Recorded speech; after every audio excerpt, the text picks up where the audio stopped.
Hey guys, it's the weekend here on Pagan Perspective. I'm your host Brendan, and this week we are talking about death, the afterlife, and death and funeral rites. So I'll post the question information in the comment section below.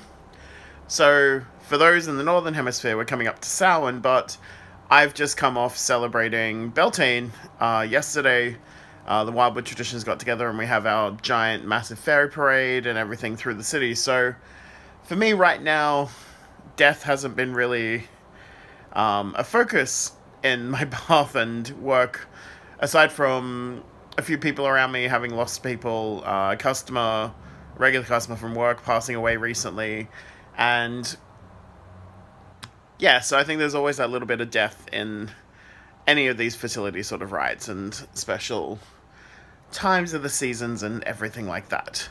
So today, I believe I covered this topic quite a while ago, so if I can find the video, I'll post the link to it in the section below. Should have gone back and watched it, but partied a lot yesterday, and with the ritual and everything, and then, yeah, partying through the night. This is what you're getting right now. So talking about death, definitely a topic that I love and adore, and I think is a conversation that needs to be happened, like a conversation that needs to be held and happen within community more often than it actually does currently. So, what are my feelings and thoughts about death? I think it's an essential part of life. It's something that we can't avoid. It's always going to happen. It's really about how we grace and accept and work with the processes of death. So, we're constantly surrounded by death. Things are constantly dying and new things are being born every second, sort of thing, around us. There's cells dying within us constantly and regenerating constantly, so we're forever in a flux of death and life.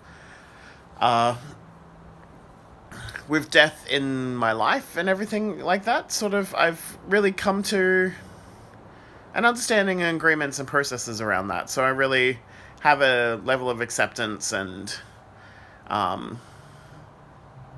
it's all part of the natural process, really. Even working in witch camp context and everything, working through facing my own death and mortality has been an amazing process. It's really kind of opened me up to what possibly could happen, where I might possibly go and what might happen. So whether I be entering into the underworld and take like a descent journey like Inanna or Persephone or something like that, or whether it be returning to nature, so my body just breaking down into becoming food for other things to consume, so that my death fulfills life for others. So really that continued process. My soul possibly going back to the big stew pot of souls within the sky. In regards to rebirth and reincarnation, I'm not really sure what would happen with any of that. It's all still a great mystery to me. I don't remember any of that, if I have been reborn and rebirthed, if I've gone through those processes, so just a great mystery. In regards to rites and passages that I'd want performed for me, I have a particular playlist of songs that I'd love to have played. Really just want people to focus on like the good memories and connections that happened, and I would love some gorgeous ritual work and really a lovely send-off from all my loved ones and cover mates and tradition mates and family and friends and all that sort of stuff. And I just want them to party and celebrate life and celebrate my life that was and will be. And the phrase that I've learnt through reclaiming, what is remembered lives. So it's really that I hope they remember me, and that I am remembered fondly, as a teacher, as a lover, as a friend, as a family member, as sibling, as everything that I am and everything that I could be. And that's all I'd really want with that sort of connection there. Something I did want to raise in this video that I don't know, I haven't had a chance to watch any of the other hosts this video this week, but a nice conversation starter. So this game is called Morbid Curiosity. It was a Kickstarter that I think reached full funding earlier this year, and a friend of mine that I taught at a camp in Texas with had bought a copy and sent it out to me because they initially weren't sending to Australia, and now I believe they deliver to most places in the world.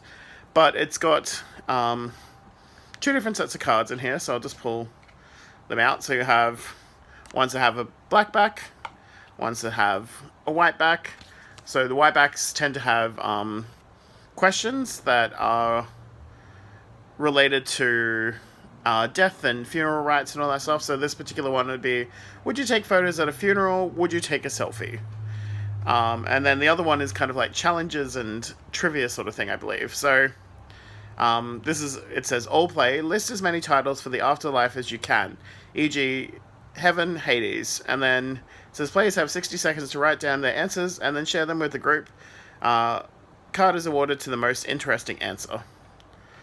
So it's kind of that, it can be seen as like an icebreaker about talking about death and funeral processes and all that sort of stuff. So I think it's great kind of for perhaps introducing children of younger ages to death and all that sort of stuff. Also a way to start the conversation with people that might be terminally ill or facing particular situations that may end up with life shortening experiences sort of thing. So really, what is the plan for when you go out? And I think it's having those tough conversations and going out and making a will. It's by going out and making a will, you're not making death happen anytime sooner. It's really just securing what will happen once you're gone. And yeah, I think that's mostly it. I think go have conversations with friends about death. I believe if you look around, there's places called like death cafes where people will get together and have conversations in regards to death and processes. There's a role of the death doula or a death midwife. So they help families through the grieving processes and also can help those that are preparing for death as well. So there's a lot of like information and all that sort of stuff out there about these processes. And I think if we have more open and engaged conversation about it and interact with it more, it will be less of a scary process and more of something that's celebrated as a rite within our lives and experience. But for now, that is this for this weekend. I hope if you are coming up to celebrating Samhain, I hope you have an amazing, memorable, really deep, rich Samhain, and what is remembered lives. And for those that are celebrating Beltane, have fun, enjoy the celebration of spring and life and the joyous marriage and just connection that comes with all of that. And for now, much love and blessings. Mwah.